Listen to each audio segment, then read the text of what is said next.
Alors, on arrive au dernier moment de ces 2 journées. Et c'est un moment de conversation qui sera animé par Cédric Villani, qui nous fait le plaisir de l'animer au pied levé. On va interroger, on va faire intervenir des gens qui participent à l'écosystème de l'intelligence artificielle de plusieurs manières. Et cette conversation va se dérouler en 2 temps. Il y aura d'abord 30 minutes d'échange qui seront donc animées par Cédric et par les invités qui sont ici. Et après quoi, il y aura des questions qui viendront de Twitter, de YouTube et de la salle pour encore une demi-heure de conversation. Après quoi, on aura fini cette journée. Voilà, je laisse la parole à Cédric et aux intervenants. Merci beaucoup, chers amis. C'est un plaisir de continuer cette passionnante manifestation. Maintenant, nous allons effectivement interroger des femmes et hommes de l'art et se lancer dans une petite conversation sur l'intelligence artificielle. On commence par Caroline Chavier. Bonsoir. Bonsoir. Vous êtes PDG de la société de recrutement The Alliance. Oui, j'ai fait un mélange. Ally en anglais pour allié, Un allié. Et l'alliance pour Et l'alliance. l'aspect partenariat. Et donc, il s'agit de recrutement pour des métiers technologiques. Ça fait 8 ans déjà. Oui, en fait, maintenant, ça fait 10 ans que je suis recruteuse en informatique et spécifiquement en intelligence artificielle. Et j'ai une double casquette, c'est qu'en plus d'être PDG de cette entreprise, il y a maintenant plus de 4 ans, j'ai cofondé une association qui s'appelle le Paris Women in Machine Learning and Data Science. Nous sommes 4 à l'organiser et on organise des événements entièrement gratuits où il y a des présentations techniques faites par des femmes, des personnes non binaires. Et ces événements sont ouverts à tous. Donc, chasseuse de tête pour la tech en général, de l'intelligence artificielle d'une part, animatrice de communauté, en particulier sur le Women Power dans le domaine, on va dire, c'est votre double casquette. C'est exactement ça. Et au-delà de l'aspect de empowerment que j'ai entendu récemment en français comme... Capacitation. Exactement, merci beaucoup. En fait, la portée de cette communauté, c'est surtout de montrer que c'est une expertise qui n'est pas liée à uniquement un genre. Et on le sait, souvent, je cite le rapport Villani, qui avait donné... Excellente référence. N'est-ce pas? Qui avait donné des chiffres assez précis sur le nombre de femmes qu'on pouvait trouver en informatique, en intelligence artificielle. Et comme c'est une communauté qui est mondiale, WMLDS, on sait qu'il y a moins de 10% de femmes en recherche sur ces sujets-là. Et donc, il y a une nécessité d'avoir des exemples, des rôles modèles, et on les crée. Et donc, ce qui est intéressant, c'est que vous avez à la fois des intervenantes qui viennent de la recherche académique, des intervenantes qui travaillent dans des entreprises qui font de la recherche, ou bien qui font de l'application. Et ce qui est aussi très positif pour nous, c'est que ça génère aussi des conversations techniques entre les pairs. Voilà, tout à l'heure, on parlait d'implémentation, on parlait de problématiques de mise à l'échelle, et c'est ça aussi que ça provoque, et c'est ce qui nous stimule. Donc, je ne fais pas que du recrutement. Superbe, merci beaucoup. Donc, notre première panéliste, seconde panéliste, Julie Delon. C'est connu dans l'époque en tant que mathématicienne. Absolument, oui. Et à l'époque à Orléans, si je ne dis pas de bêtises. Maintenant à l'Université de Paris. Oui, alors on s'est connus à Orléans, mais moi je ne travaillais pas à Orléans. Mais... Ah, à Cachan. À Cachan, oui, tout à fait. Puis à Télécom, et maintenant je suis à l'Université de Paris, ouais. Qui vient de la fusion de l'Université Paris Descartes et l'Université Paris Diderot. Oui, parce qu'on s'y perd complètement. Avant, c'était simple, 1, 2, 3, 4, etc. Maintenant, ce sont des combinaisons, recombinaisons dont les noms changent tous les 2-3 ans. Voilà. Ça... Et en particulier, il s'agit d'enseignement et de recherche dans le domaine en mathématiques appliquées aux images en particulier. Aux images et oui, aux statistiques en machine learning. Voilà. Et aussi un master mathématiques modélisation apprentissage. Oui, donc ça c'est un de nos masters. Moi je suis responsable du master 2 et donc on a un certain nombre d'étudiants qui étudient les sujets liés à tout ce qu'on a vu aujourd'hui et hier pour ces journées. Qu'est-ce qu'on peut dire des flux d'étudiants dans ce master? Alors on a des bons flux d'étudiants. Ce qui est assez drôle, c'est que donc ce master sous sa forme actuelle, il existe depuis quelques années, depuis pas très longtemps, depuis 4 ans ou 5 ans, et il vient de la fusion d'autres branches de master qu'on avait avant.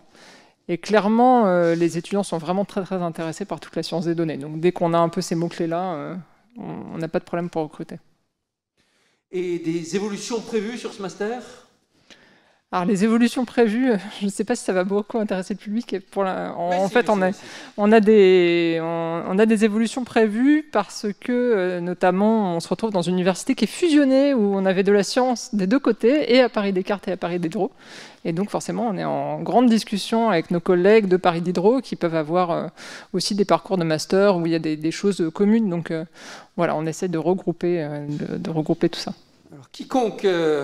Tous les universitaires savent combien ça peut être compliqué, les discussions sur les cours de master. Absolument. Troisième panéliste, Patrick Pérez, directeur scientifique de Valeo AI, laboratoire d'intelligence artificielle de Valeo, dédié aux applications de l'IA à l'automobile ou d'autres formes de mobilité, j'imagine. Absolument, puisque Valeo est un grand équipementier français qui s'intéresse à toutes les formes de mobilité. Et du coup, il y a un peu moins de 4 ans, on a monté cette équipe de recherche plutôt à Mons, qui fait à peu près 25 personnes, dont un tiers de doctorants, on pourra peut-être en reparler. Et puis auparavant, j'ai connu d'autres aventures. J'ai fait à peu près la moitié de ma carrière dans le public, à l'INRIA, et l'autre dans différents groupes industriels, mais toujours autour de la vision artificielle, qui est mon cœur de métier. Et dans le laboratoire, c'est quel genre de taille et combien vous êtes ? Alors là, on est une petite trentaine, essentiellement basée à Paris. Les sujets ne manquent pas, on en reparlera également sans doute, autour pas mal de la voiture autonome et des capteurs qui sont requis pour faire la perception en particulier de ces systèmes robotiques autonomes. Et puis d'autres sujets autour de l'IA dans l'entreprise avec des belles problématiques de données, de fiabilité, etc. Donc on manque vraiment pas de sujets. On a l'impression, quand on écoute les spécialistes de mobilité, que les estimations, elles viennent sur... La première question qui arrive, c'est genre, quand arrivera une voiture autonome industrielle en série ? Et le retour qu'on entend aujourd'hui est plutôt plus pessimiste que ce qu'on entendait il y a quelques années. Qu'est-ce qu'on peut dire de ça ? Alors d'abord, c'est juste ce constat, et ce qu'on peut dire, c'est que derrière le battage médiatique qui s'est effectivement un petit peu calmé, la communication de certains grands groupes, c'est que les systèmes d'assistance à la conduite, eux, ont énormément progressé, et c'est une des voies de l'automatisation qui consiste non pas à faire tout de suite des véhicules sans conducteur, ce qui arrivera peut-être, mais ce qui est sans doute très lointain, mais plutôt des véhicules pour différents usages qui sont de plus en plus assistés et automatisés, mais toujours avec un conducteur dans le véhicule. Alors, je vous proposais d'entamer la première question que je voudrais vous poser. Ce genre de sujet de mobilité autonome ou assistée, en tout cas tout ce qui est combinaison d'intelligence artificielle et mobilité, est-ce que une entreprise comme Valeo est bien placée pour le traiter dans un cadre de Valeo, dans un cadre national ? Est-ce que c'est un sujet qui a besoin de coopération européenne ? Et si oui, comment arrive-t-on à mettre autour de la table des entreprises qui ont l'habitude de se concurrencer ? Il y a beaucoup de questions. Alors, la raison pour laquelle Valeo est très présent sur ce sujet, c'est que l'entreprise produit en série des capteurs qui sont indispensables à l'automatisation pour la perception extérieure du véhicule, mais aussi l'intérieur. En gros, les radars, les lidars, les scanners laser et les caméras. Et avec ces capteurs, évidemment, viennent toutes les premières couches logicielles de perception, puis de planification, etc., qui sont de plus en plus nourries d'intelligence artificielle. Les sujets sont donc très durs en raison de certains défis de l'IA actuelle, en particulier la dépendance aux données. Il faut énormément de données. On parle de systèmes critiques d'un point de vue sécurité. Donc il y a des exigences très, très particulières sur ces systèmes qui, je pense, ne permettra pas à un seul acteur du domaine de résoudre tout seul, en particulier donc en France et en Europe. Pour Valeo, qui est un équipementier, il y a déjà un travail avec nos clients qui sont des constructeurs automobiles, beaucoup en France et en Allemagne. Et par ailleurs, il y a tout un tas de cadres où on peut collaborer. Il y a des projets collaboratifs classiques, mais il y a également, j'y étais la semaine dernière pour les célébrations des 2 ans, un institut comme Prairie sur Paris, dans lequel il y a, autour des chaires académiques, il y a un certain nombre d'industriels, dont plusieurs industriels de la mobilité. Et dans ce cadre-là, on se voit pas mal et on travaille ensemble.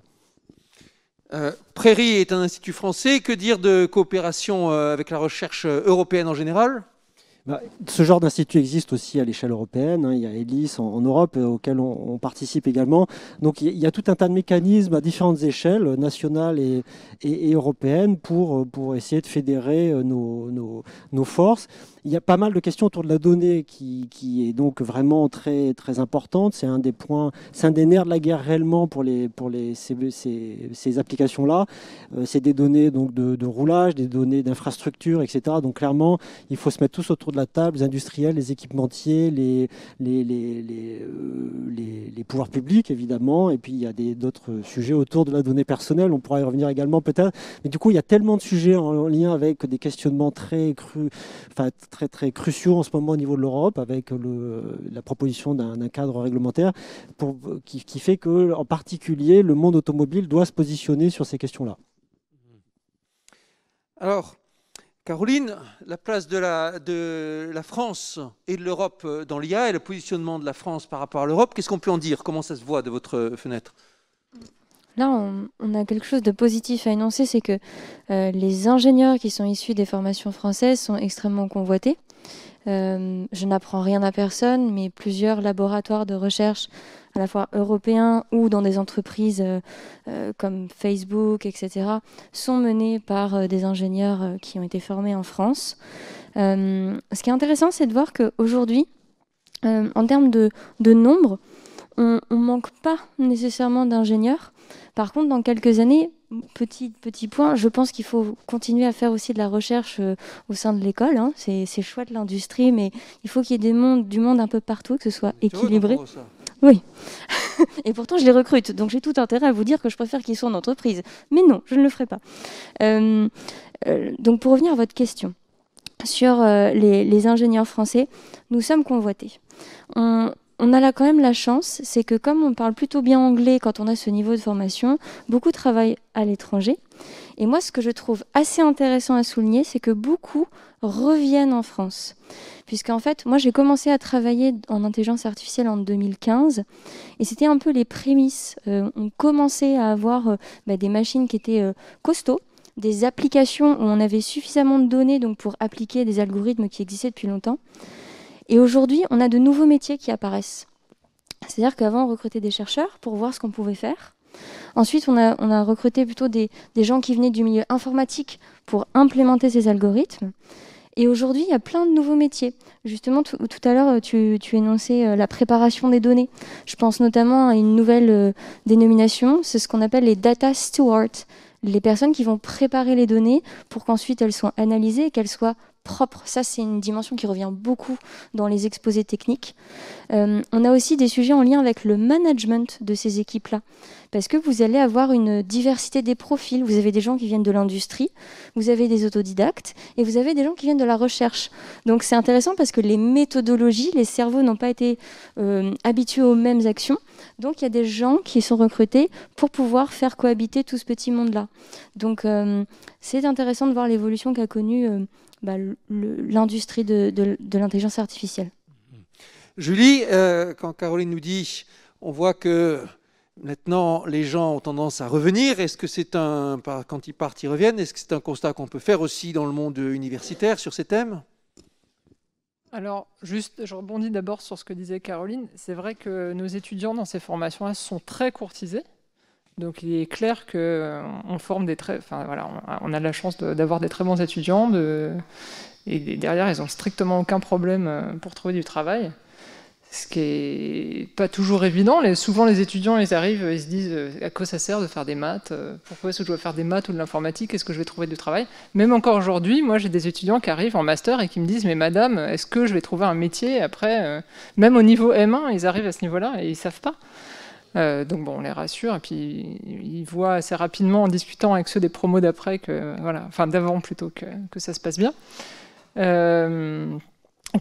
y est, j'ai loupé la question du coup. Je me souviens plus quelle était la question. La question du retour en France, la question de la fuite éventuelle des cerveaux, c'était la voie d'entrée. Mais après, plus généralement, justement, les cursus, les gens qui sont passés par les cursus universitaires de recherche, de formation à la recherche, les masters et doctorats, quels sont leurs parcours? Oui, moi je vois pas tellement je vois pas tellement ça, forcément des gens qui partent et qui reviennent en France ou des choses comme ça, mais par contre, je vois beaucoup, de plus en plus, des gens qui vont être un peu hybrides entre l'université et l'industrie. Donc j'ai l'impression que ça se faisait pas trop il y a 15-20 ans, et aujourd'hui, il y a énormément de gens qui vont avoir des postes dans l'industrie, ils vont être 3 jours dans l'industrie, 2 jours, donc parmi les qui aiment avoir ces deux aspects-là. Alors, je pense que c'est assez compliqué de conjuguer les deux, mais il y a vraiment, particulièrement dans ce domaine, de plus en plus ce genre de possibilités.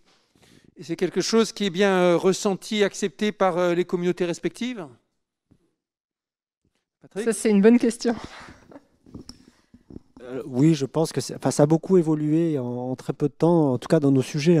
Ce que dit Julie, je le vois dans mon équipe, il y a deux des chercheurs seniors qui sont par ailleurs à temps partiel à l'université ou dans une école d'ingénieurs. Donc c'est effectivement devenu quelque chose d'assez courant et de très fructueux en fait, parce que les deux mondes, la porosité entre les deux mondes, une fois de plus sur nos sujets de l'IA, la porosité est de plus en plus grande et on peut très bien, comme la nuit dernière, passer une nuit blanche pour un deadline d'une conférence, tout en étant dans un labo industriel.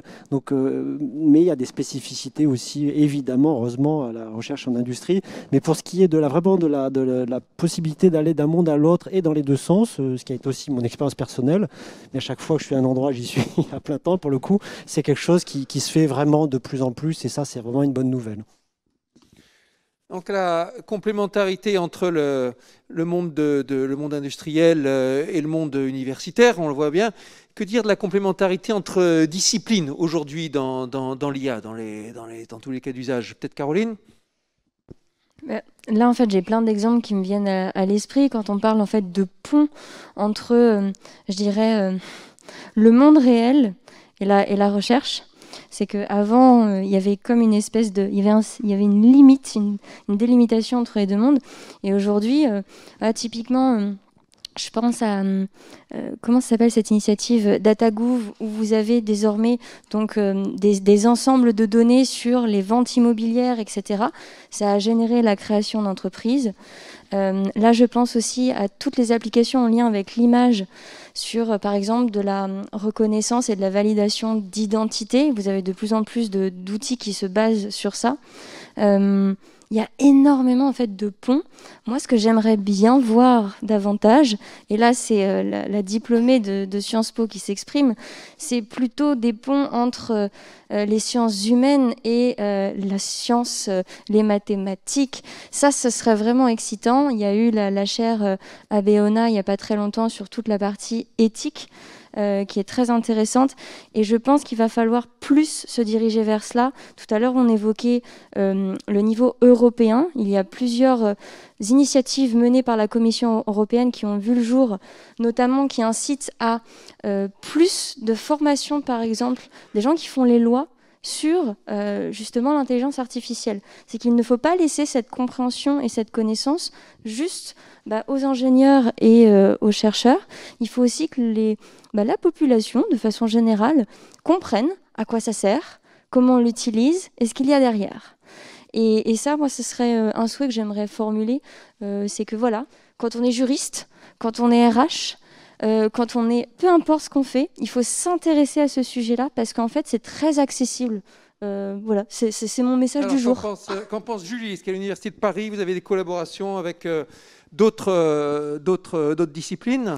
Oui, alors je pense que c'est un peu le nerf de la guerre en fait. Je pense que j'ai l'impression, c'est pas pour cracher dans la soupe, mais j'ai l'impression qu'en France c'est pas notre point fort, voilà. Et donc nous,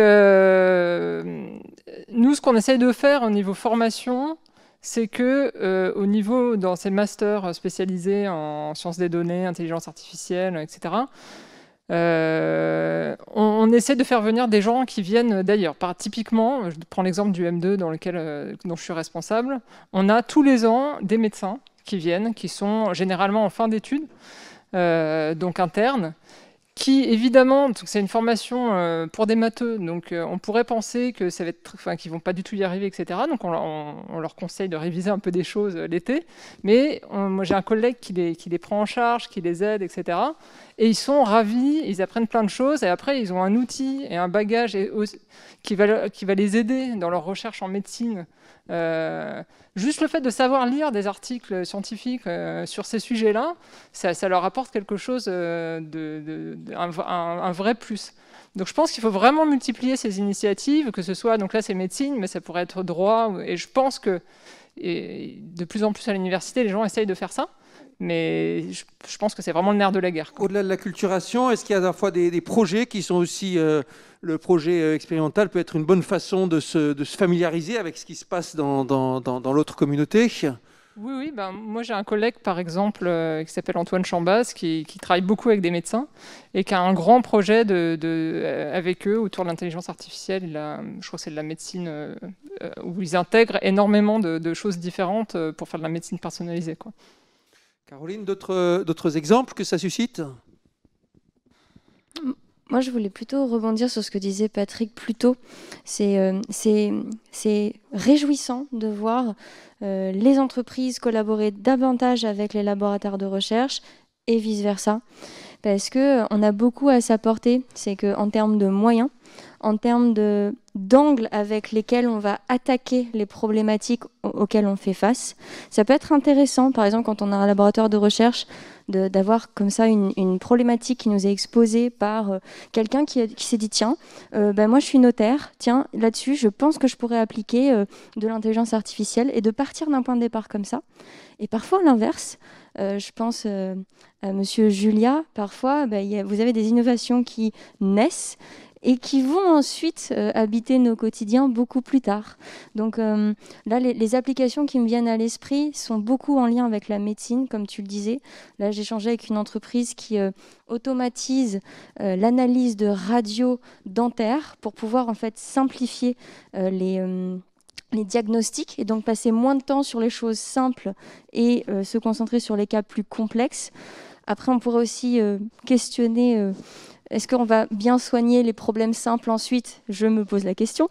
Il y a plein de choses comme ça où voilà, on a tout intérêt à faire des allers-retours, à collaborer ensemble et en fait à s'exposer à des gens qui ne sont pas dans notre réseau naturel, qu'on soit dans un laboratoire de recherche ou bien dans une équipe au sein d'une entreprise. C'est ça aussi qui génère de la stimulation intellectuelle et après de la création d'idées, de valeurs et potentiellement de projets ou d'entreprises. Patrick, un exemple qui vous vient en tête de justement stimulation qui est venue comme ça dans ce genre de fertilisation mixte? Alors ça reste, là pour le coup, dans le milieu que moi je connais depuis 3-4 ans, ça reste des choses très techniques et pas mal un milieu d'ingénieurs, mais effectivement, il suffit de commencer à faire un peu de la vulgarisation sur les concepts de l'IA. Et il est heureux d'ailleurs que certains des concepts actuels qui marchent le mieux ne soient pas si difficiles que ça à expliquer, en tout cas jusqu'à un certain point, sans doute plus que certains outils qu'il y avait avant. Et du coup, ça permet d'engager des discussions avec des gens qui vont se rendre compte, qui peuvent se rendre compte assez facilement de ce que peut apporter l'IA dans leur champ et dans leur discipline. Et ça peut arriver avec des ingénieurs brevets, ça peut arriver évidemment avec des top managers qui ont des très grandes structures complexes à gérer, des grandes organisations. Donc oui, ça arrive assez régulièrement. Mais mes expériences, moi, vraiment au quotidien, sont plus autour d'autres disciplines techniques, des gens qui n'ont jamais, qui voient déjà le software comme quelque chose d'assez nouveau, voire d'un peu anxiogène. Et donc l'IA, c'est une sorte de vague qui arrive par derrière et de discuter avec eux. Ils connaissent les capteurs, ils connaissent la physique du monde. Et je pense qu'une des forces, mais aussi un des dangers de l'IA, l'une des forces, c'est que ça peut vraiment s'arrimer à toutes sortes de choses, toutes sortes de disciplines techniques, scientifiques, etc. Mais ça peut aussi donner l'illusion qu'on n'a pas besoin de connaître le domaine. Et je crois que c'est bien quand les gens ne sont plus confinés, qui discutent et qui se rendent compte que c'est bien de connaître le terrain aussi pour mieux appliquer l'IA. Alors, sur ces exemples, on a pu voir, et j'ai pu en rencontrer dans bien des cas, des chocs de génération entre ingénieurs formés à l'ancienne avec des modèles de la physique et des mécanismes explicatifs et ingénieurs nouvelle tendance en disant tout ça on s'en fiche, tout ce qu'il nous faut c'est donner des exemples et peu importe comment ça fonctionne, et parfois une grande incompréhension entre les deux communautés. Que dire de la cohabitation? Non, moi j'ai un commentaire là-dessus. Je trouve que Dans un autre des masters dans lesquels j'enseigne, qui s'appelle donc le master MVA, qui est un master très connu en sciences des données, qui existe depuis plus de 20 ans. Au départ, c'était un master justement où on faisait de l'imagerie. Il y avait aussi, je crois que le MVA, vision, apprentissage. Ouais, il y avait le mot apprentissage quand même. Mais au départ, c'était quand même très images, computer vision, etc. Et puis tout d'un coup, il y a eu un engouement pour la finance dans les années 2000, 2010. Puis tout d'un coup, tout le monde s'est mis à s'est engouffré dans l'apprentissage automatique. Et tous les étudiants ont voulu faire ça. Et donc, on a eu quelques années, où les étudiants ont complètement déserté les cours qui étaient les cours juste plus de modélisation autour de l'image, du son, etc. Les cours cœur de domaine. Voilà, et je pense qu'il y a eu une politique de la part des responsables de master pour leur dire, mais attendez, vous allez complètement dans le mur, parce que si vous apprenez à faire des algos, vous ne comprenez pas les données sur lesquelles vous les faites tourner, vous allez arriver à rien, je veux dire. Donc, il y a eu vraiment ce discours qui a un peu changé, je pense, le point de vue des étudiants, et je pense que même eux-mêmes s'en sont rendus compte. Et aujourd'hui, du coup, dans les cours plus sur les données en elles-mêmes, on retrouve énormément d'étudiants. Donc je pense que quand même, il y a une prise de conscience là-dessus de la part des étudiants et évidemment des responsables de formation, etc. Et même, je pense, si on prend le point de vue des chercheurs, tu parlais de la différence entre l'ancienne génération qui fait de la modélisation avec des belles équations, et puis une entre guillemets nouvelle génération qui se contenterait de dire on va entraîner les algos sur des données. Je pense que ça, on l'a un peu dépassé. Je pense qu'aujourd'hui, on se rend compte que ce qui fonctionne bien, c'est d'hybrider les deux. C'est qu'il nous faut les deux. Il nous faut les algos avec plein de données, mais il nous faut aussi du modèle, et que c'est en hybridant les deux qu'on obtient des choses qui sont vraiment intéressantes et qu'on peut... Voilà. Alors, un autre sujet qui est fortement sous le regard de la société, ce sont les questions de finalité, les questions d'éthique. Tout à l'heure, tu parlais de la finance. De façon célèbre, c'est Michel Rocard qui, dans un discours, a parlé de criminels contre l'humanité pour évoquer les mathématiciens qui avaient travaillé dans les algorithmes de la finance pré-crack de 2008. Qu'est-ce qu'on peut dire sur les enjeux qui se posent à vous en termes d'intelligence artificielle et de leurs applications, soit du point de vue de la recherche, soit du point de vue du développement industriel? Comment vous abordez ces enjeux? Caroline. Je vais débuter, comme ça laisse plus de temps à Patrick et Julie pour réfléchir à ce qu'ils vont dire ensuite. Pour rebondir sur ce constat, ce qui est intéressant, c'est que côté candidat et candidate, c'est déjà une problématique qui est exprimée. C'est que sur ma petite échelle, en maintenant 6 ans, je vois une vraie translation. C'est qu'avant, ces problématiques-là, éthiques, sociétales, étaient très peu énoncées par les candidats. Aujourd'hui, par contre, j'ai vraiment des gens, j'ai envie de lire des papiers de recherche, j'ai envie de modéliser, j'ai envie d'implémenter. Par contre, je veux aussi faire attention à la finalité de ce que je vais générer, de ce que je vais développer. Donc ça, c'est assez intéressant. Et donc, de plus en plus, les gens qui se mettaient à faire des algos pour gagner plus d'argent ou autre, ça ne doit pas être si simple de recruter. Ou alors, ils recrutent leurs semblables. Et du coup, c'est chouette parce que du coup, on sait que c'est des équipes qu'on n'a pas nécessairement envie de rejoindre. Mais donc, voilà, il y a une vraie sélection qui s'opère aujourd'hui sur la finalité. Donc, il ne faut pas le perdre de vue et qu'on fasse de la recherche en labo ou qu'on soit en entreprise, bien expliquer ce qu'on cherche à atteindre et avoir une portée plutôt positive pour la société, c'est quelque chose qui va vous différencier et c'est quelque chose qui va vous rendre attractif. Après, ça ne veut pas dire qu'il faut laisser des problématiques sensibles à uniquement des gens mal intentionnés, mais c'est bien de se poser la question avant de mettre les mains dans le cambouis et de mettre en production des choses. Donc maintenant, je vous laisse peut-être... Patrick a eu le temps de réfléchir, donc c'est à lui. Alors oui, je pense que c'est important de dire ce qu'on veut faire et puis c'est important de dire aussi ce qu'on a réussi à faire. Et alors pour le coup, quand on est une entreprise et qu'on met sur le marché des services ou des produits qui sont soit influencent la vie des gens, pas forcément de façon critique, soit qui peuvent mettre en danger, évidemment, ou qui touchent à des choses très critiques, dans tous les cas, il y a une notion de responsabilité, en particulier avec l'IA, parce qu'il y a des choses qui sont parfois mal comprises du grand public, et que c'est des systèmes qui ont des comportements qui sont parfois un peu inhabituels par rapport à d'autres types de technologies. Donc si je prends le cas de la voiture autonome, je pense que c'est une des responsabilités de gens qui conçoivent et qui déploient des systèmes d'assistance ou d'autonomie de la conduite, c'est de dire comment ils sont faits, c'est de faire de la pédagogie. Moi, depuis 4 ans, j'explique que le problème de la voiture autonome, c'est pas le dilemme du trolley, donc voilà, est-ce qu'il faut écraser du tramway, merci. Est-ce que la voiture va écraser les enfants ou la grand-mère? La question se pose pas du tout en ces termes, elle est intéressante philosophiquement, mais c'est pas ça le point. Le point le plus important, je crois, c'est de quelle façon le système, quelle est sa performance, quand est-ce qu'il ne marche plus et pour quelles raisons, si on sait. Et en particulier, l'IA actuelle, on sait, peut faire des erreurs qui sont complètement absurdes, qui ne sont pas du tout humaines, et être par ailleurs super humaines sur d'autres aspects. Donc je pense que c'est vraiment faire beaucoup de pédagogie sur ces choses-là pour que les gens sachent quel est l'objet, l'utilisent en conséquence, et après ouvrir des débats évidemment citoyens sur la responsabilité, puisqu'évidemment dans le cas de la voiture, il y a tout un tas de questions autour de la responsabilité, les assurances, etc. Mais le premier point, c'est d'être le plus clair possible sur qu'est-ce qu'il y a à l'intérieur de ces technologies-là, qui ne sont pas forcément des boîtes noires que l'on veut bien faire croire, mais qui ont qui ont des limites et qu'il faut discuter avec tout le monde, avec tous les gens autour de la table. Julie? Oui, alors en fait c'est une très très vaste question. Aujourd'hui on a eu des exposés par exemple IA et justice ce matin, où il y a énormément de questions d'éthique aussi qui se posent évidemment, IA et médecine, enfin... Donc je pense que du point de vue de la formation,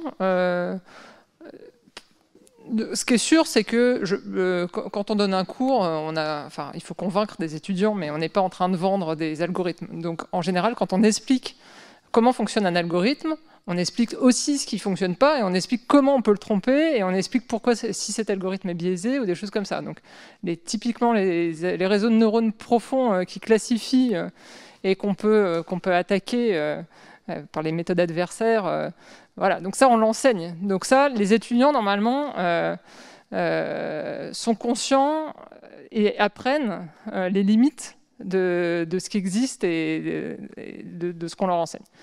Après, pour des questions plus profondes, des questions d'éthique, par exemple, pour des sujets précis comme le droit, etc., je pense qu'il commence à y avoir, en tout cas dans les formations côté sciences, il commence à y avoir des cours dans les masters de machine learning sur ces sujets-là, sur une IA responsable, etc. Mais j'ai l'impression que ce n'est pas depuis très longtemps. On commence à voir apparaître des choses comme ça, mais c'est nouveau, effectivement. Donc ça rejoint ce que disait Caroline. L'heure tourne et nous arrivons à la fin de ce premier échange. Pour terminer, j'aimerais bien que chacune d'entre vous me cite un problème ouvert dans son activité, qui est vraiment un truc qu'il aimerait vraiment résoudre. On a l'habitude, souvent en mathématiques, de raisonner par grands problèmes ouverts dans un domaine ou par sous-domaines ouverts. Souvent, c'est conjecture qui dirige les choses. Alors, dans un milieu industriel, ça peut être un produit, un objectif ou qui sait quoi.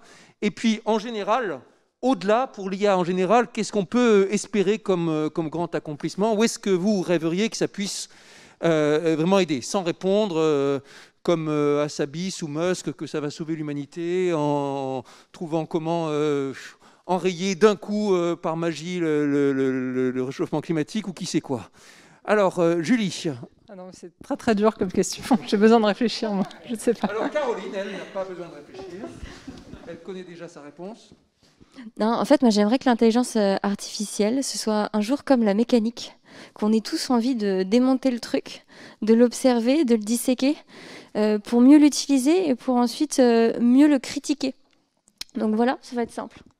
Super, merci. Patrick? Moi, un des défis qui m'intéresse beaucoup, pour des raisons qui sont sans doute assez claires vu les applications, c'est la fiabilité de ces systèmes. Donc, la fiabilité, comment faire comment travailler les données pour que ça soit plus fiable, comment travailler les modèles pour que ça soit plus fiable, comment travailler les... Comment quantifier? Est-ce qu'il s'agit d'avoir un ordre ou 2 ordres de grandeur de moins en nombre d'incidents, en nombre de... Ou d'avoir des systèmes qui désormais, à défaut d'être encore plus performants, soient en capacité de nous livrer une mesure d'incertitude sur leurs décisions, par exemple, à défaut d'avoir des explications, au moins de savoir si on ne sait pas. Et ça, c'est un vrai défi. Le mot de la fin pour Julie. Je ne vais pas répondre à cette question, parce que je ne sais pas y répondre. Il faudra vraiment que j'y réfléchisse. Mais juste pour rebondir sur ce que dit Patrick... sinon, dans ton domaine ton propre domaine de recherche, un super problème que tu aimerais résoudre? Non, mais ça rejoint un peu ce que dit Patrick, en fait. C'est effectivement ces histoires de quantification, essayer de mesurer l'incertitude des algorithmes, c'est aussi un truc qui me passionne et sur lequel, d'ailleurs, je travaille un peu. Donc, il faut qu'on discute avec Patrick. Très bien. Nous voyons ici que l'échange a abouti à une première prise de contact entre les participants et donc, de toute façon, le bilan est positif et c'est réussi. Chers amis, le moment est venu pour la salle, pour le public, d'interagir avec nos vaillants panélistes. Je vais passer le micro à quelqu'un d'autre, car je suis appelé par d'autres obligations. Mais voilà, c'est Dominique qui... En avant, très bien. Alors, merci beaucoup.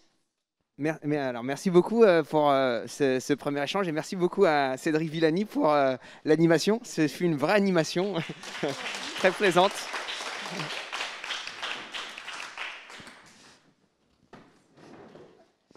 Alors, on va se prendre une petite quinzaine de minutes pour des questions et puis après ça, on se laissera partir. Donc, y a-t-il des questions dans la salle ou sur Internet, sur Twitter? Dominique? Une petite question, bon, c'est peut-être un peu iconoclaste, mais donc là, quand vous parlez d'éthique, le vrai problème, il est que il y a en balance, en face de l'éthique, il y a des questions, disons, économiques, industrielles et de compétitivité. Par rapport à la voiture autonome, hein, je me posais à moi-même la question, oui, il y a une forte pression concurrentielle de la part d'autres pays, c'est évident, qui développent la voiture autonome. On peut dire aussi que c'est un enjeu intellectuel d'être capable de la faire fonctionner. Donc, il y a deux choses qui sont très intéressantes. Par contre, je me dis, mais pourquoi la voiture autonome? C'est-à-dire, quel est le gain pour la société individuelle et collective? Et on peut se poser la question. Alors, évidemment, il va y avoir des bonnes raisons, bon, d'ordre de la sécurité ou tout ça. Est-ce que c'est des choses auxquelles vous réfléchissez? C'est-à-dire, pour l'argumenter, quel est le gain au final, globalement, pour la société ou pour les... Alors, une fois de plus, la voiture autonome, pour moi, c'est un continuum. Donc, l'assistance à la conduite, enfin, il est clair que le moteur, si je puis dire, numéro un, c'est la sécurité. Plus personne ne se pose la question de savoir si c'est utile d'avoir un freinage assisté d'urgence ou du contrôle de vitesse adapté à base de radar, etc. Je veux dire, c'est devenu une évidence. Il se trouve que ces systèmes-là n'étaient pas à base d'IA, mais pour moi, c'est une évolution naturelle. Et donc, clairement, la sécurité, je veux dire, il y a quand même plus d'1 million de morts par an sur les routes. Enfin, rien que si on prend les morts, ça fait beaucoup. Donc, pour moi, même à titre personnel, c'est la motivation principale. Après, il y a évidemment la raison économique. Hein. Un équipementier doit vendre sa production en masse à l'industrie automobile est une industrie de grande échelle, donc doit vendre sa production à des constructeurs, etc. On a vu d'ailleurs que au moindre grain de sable, voire plusieurs à suivre dans les chaînes logistiques, c'est la catastrophe. Donc, bien sûr, il faut réfléchir aux finalités. La deuxième, juste pour finir sur la mobilité, sur les voitures, les nouvelles mobilités assistées, c'est l'inclusivité. Je veux dire, il y a quand même beaucoup de gens qui sont privés de mobilité parce que handicap, parce que pas au bon endroit, etc. Donc pour moi, l'automatisation, c'est aussi un moyen d'étendre, de faciliter la mobilité pour chacun et peut-être d'avoir des mobilités qui est aussi peut-être plus raisonnables, et en particulier dans les centres-villes. Mais ça, c'est pour dans plus longtemps.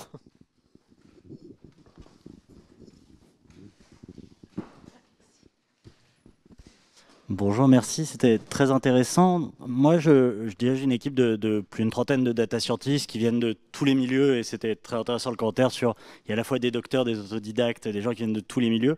Par contre, le point commun que tout le monde a, c'est que ils sont passionnés par les métriques et par ce qui sort du modèle. Et le but, c'est de minimiser le nombre d'erreurs que fait l'algorithme. Ce que je trouverais intéressant dans les formations et même dans le recrutement ou dans l'utilisation des algorithmes, c'est de faire, lors de l'apprentissage des data scientists, les faire aller au bout des projets, c'est-à-dire les appliquer. Se poser la question de, très bien, on fait 1% d'erreur, mais qu'est-ce que je fais avec ces 1%? Est-ce que je peux complètement automatiser un processus?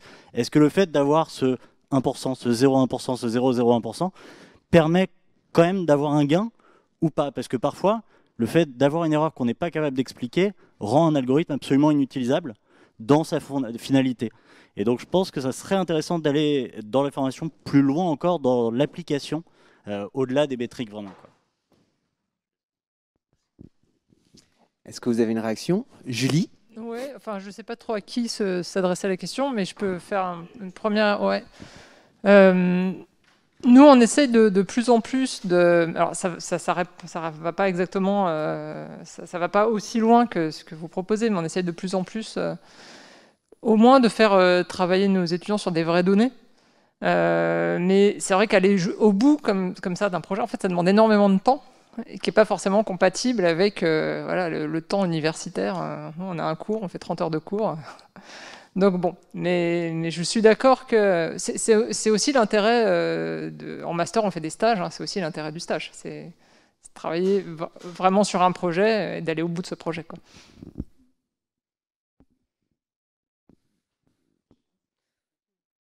Non, mais ce que vous disiez sur aller chercher la petite bête aussi, hein, c'est toujours ça. C'est très typique aussi de cette population.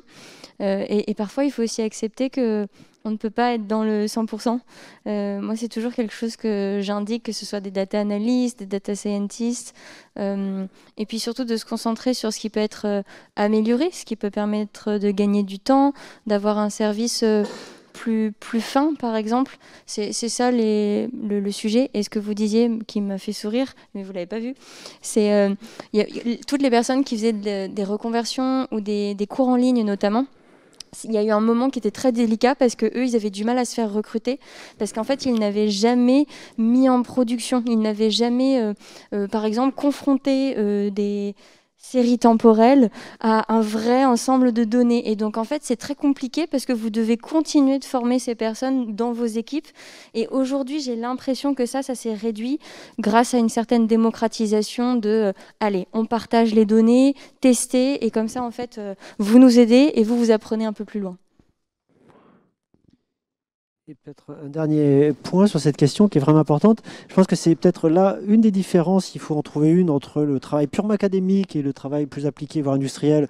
Je veux dire, se battre pour des pourcentages de top one accuracy sur ImageNet, c'est très bien, ça fait avancer la science, mais c'est pas du tout ce qui fait que l'application va nécessairement marcher dans la vraie vie. Moi, je l'ai appris 2 fois et à la dure dans 2 milieux différents. Une fois dans le cinéma, une maintenant dans l'automobile. La performance pure ne veut rien dire dans certains cas. Je prends un autre exemple qui n'est pas du tout la voiture autonome, mais que j'ai vu dans les 2 mondes, qui est celui de l'automatisation de tâches répétitives, que ce soit pour la production d'objets ou de la création de films, des effets spéciaux, bref. J'ai vu ces choses-là. Et en fait, on était très désireux, les équipes de R&D, avec de l'IA, tout ça, nos algorithmes favoris, d'aller leur faire des outils qui allaient les aider. Et en fait, dans pas mal de cas, je me suis rendu compte avec nos équipes que l'outil, si il fait 95% du job, mais que les 5% qui restent sont plus compliqués d'une part à trouver et 2 à corriger, en fait, ça ne sert à rien. Ou bien si ça fait sortir du workflow, ça ne sert à rien, etc. Enfin, en tout cas, ça va être difficile de leur vendre. Donc, en fait, les performances pures, telles qu'on les a dans les métriques, voire dans les fonctions de perte d'apprentissage, on est encore assez loin du déploiement, et effectivement c'est que quand on fait on va jusqu'au bout de la chaîne qu'on découvre ça, et c'est aussi un métier à part entière. Avant qu'on ait une autre question, par exemple, moi je suis l'incarnation même que en fait parfois les algorithmes ça marche pas. C'est que tout le monde il y a 2-3 ans, mais en fait les gens qui font du recrutement ils vont disparaître. Mais non, parce que si ça s'arrêtait à chercher des mots-clés, honnêtement les algorithmes peuvent le faire à notre place, mais il y a aussi autre chose parfois. Donc ça me fait pour ça. Je suis désolée parce que j'interviens pour faire ce truc extrêmement pénible en conférence et avoir un commentaire plutôt qu'une question. Je voulais juste rebondir sur cette conversation. En fait, moi, c'est une différence que je vois quand j'enseigne dans des cursus très maths, ingénieur, info, versus enseigner le machine learning à des gens qui font des géosciences ou de la bio ou de la médecine.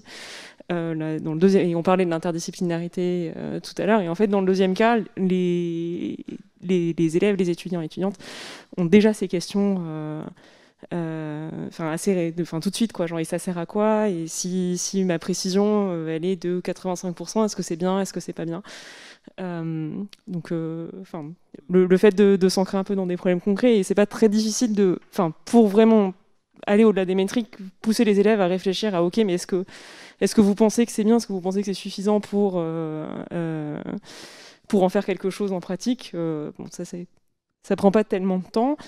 Après, effectivement, selon les applications, pour vraiment connaître, comme disait Julie, il faut un stage, quoi. Il faut vraiment travailler sur un projet, et il faut pas juste un cours de 30 heures. Y a-t-il d'autres questions ou d'autres réactions, comme Chloé, elle vient de lancer un nouveau style. Vous pouvez faire vos propres commentaires. On en arrive à un moment où on peut le faire. Non, pas d'autres questions. Moi, j'ai une question, alors pour vous trois, mais peut-être plutôt pour Julie et Caroline, parce que vous êtes près de la formation, des gens qui viennent d'être près du recrutement. Qu'est-ce que vous pourriez faire pour que, et en fait c'est une question qui concerne tout le monde, il y a un problème de vivier par rapport à la diversité qui est très criant. Quelles sont les actions que vous verriez aujourd'hui, dans 5 ans, et quels seraient les objectifs qu'il est raisonnable d'atteindre et à quelles échéances? Ouais, c'est un énorme problème, ça. Je pense que Caroline est très particulièrement active sur ces sujets. Non, mais c'est un énorme problème, et le souci, c'est que donc moi, les étudiants qui arrivent en master, il y a déjà ce problème. C'est-à-dire que si je prends homme-femme, j'ai je sais pas, 80%, 85% d'hommes dans la salle. Donc on peut être très proactif au niveau master mais c'est clairement le problème est en amont. Donc bon, moi j'essaye de faire juste à mon petit niveau de faire des interventions quand c'est possible en lycée ou des choses comme ça, ou des choses plus spécifiquement qui s'adressent aux filles. Il y a des journées filles et maths, par exemple, pour les pousser à faire des maths, pour leur dire, vous voyez, il y a aussi des femmes qui font des maths, vous avez le droit, c'est pas interdit, si ça vous intéresse, il ne faut pas vous censurer. Mais en fait, c'est un vrai problème de société qui part de tellement au départ, en gros, à la maternelle, le problème, il part de là, quoi. Donc, c'est un sujet qu'on ne peut pas traiter localement. Le problème, c'est qu'il faut le traiter à tous les niveaux. C'est ça qui est très compliqué. Alors, je vais faire une réponse en mode bullet point, tiré par tiré, parce qu'en fait, je pourrais en parler pendant des heures, mais tu as raison, ça commence à un très jeune âge. Donc déjà, tout le monde, quand on a la possibilité d'intervenir dans des écoles, que ce soit des collèges, des lycées, que vous soyez homme, femme ou non-binaire, parlez de vos métiers et ayez un vocabulaire qui indique le fait que vous soyez un petit garçon ou une petite fille, vous pouvez devenir chercheur, chercheuse, scientifique. Et ça, c'est très important déjà de le dire, première chose. Ensuite, à la maison, faire attention à la façon dont on va genrer, par exemple, les métiers ou certaines attitudes, que ce soit en groupe, au travail, etc.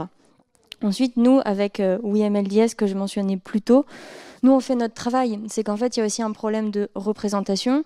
C'est que tu ne peux pas devenir quelqu'un si tu n'as jamais eu l'idée ou si on ne t'a pas dirigé en ce sens. Donc nous, en fait, on a commencé, pour la petite anecdote, c'était en 2017 en France. On était le 2e chapitre européen. Aujourd'hui, c'est un peu cocorico, on est le 3e plus gros chapitre au monde. Donc ça voulait bien dire qu'on a eu le nez fin et que Paris était une ville où il y avait des forces vives en intelligence artificielle. Pourquoi je vous dis ça ? C'est qu'en fait, en 2017, c'est parti un peu d'un coup de gueule.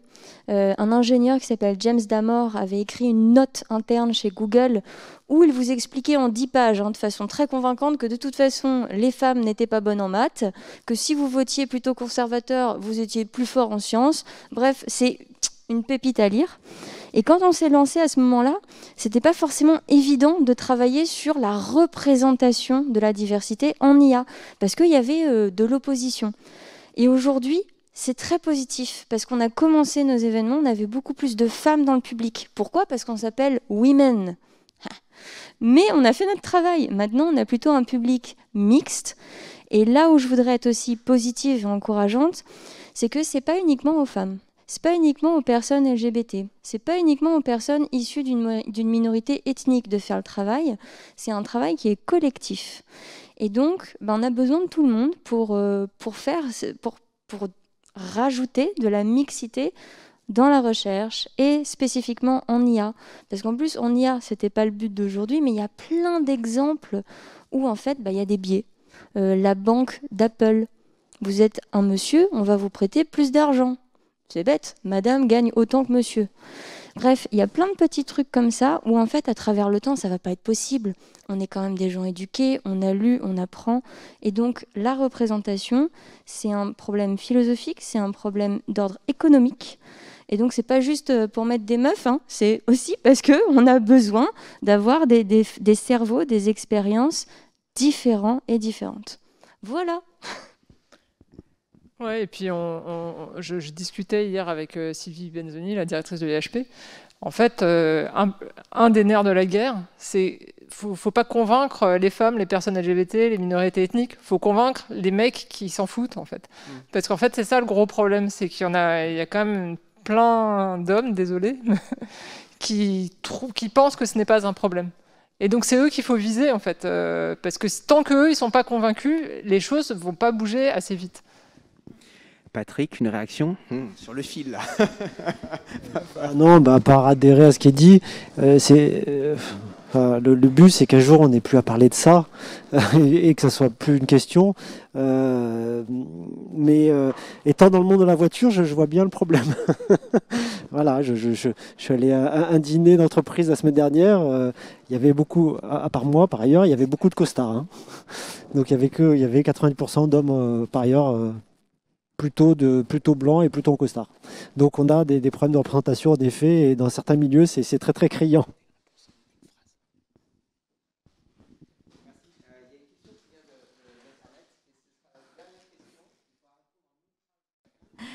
Alors la question est, qu'est-ce que vous conseillerez pour les gens déjà actifs dans la vie active pour se plonger dans les sciences et dans l'IA? Moi ça va être très simple. Il y a un livre de Cathy O'Neill qui s'appelle Weapons of Math Destruction. Donc c'est les mathématiques, armes de destruction massive. Il a été traduit en français. Et ensuite, le livre blanc de la Commission européenne, c'est assez accessible. Peut-être quand même un peu technique, mais au moins, c'est une bonne référence. Donc j'en ai donné 2. Moi, je suis pas sûre d'avoir compris la question. C'est quelqu'un qui veut se renseigner sur l'IA ou quelqu'un qui veut se former pour changer de métier? Il veut se plonger de façon productive dans ce data science. Il s'inscrit, voilà, si c'est quelqu'un... Il vient s'inscrire chez nous. Voilà, tout simplement. En complément, il va prendre des très bons cours du soir au CNAM, en IA aussi. Et puis surtout, il y a beaucoup de livres en ce moment qui sortent qu'il faut éviter sur l'IA. Merci. Très bien. Merci aux participants de la table ronde. Merci pour vos réponses. On peut les applaudir.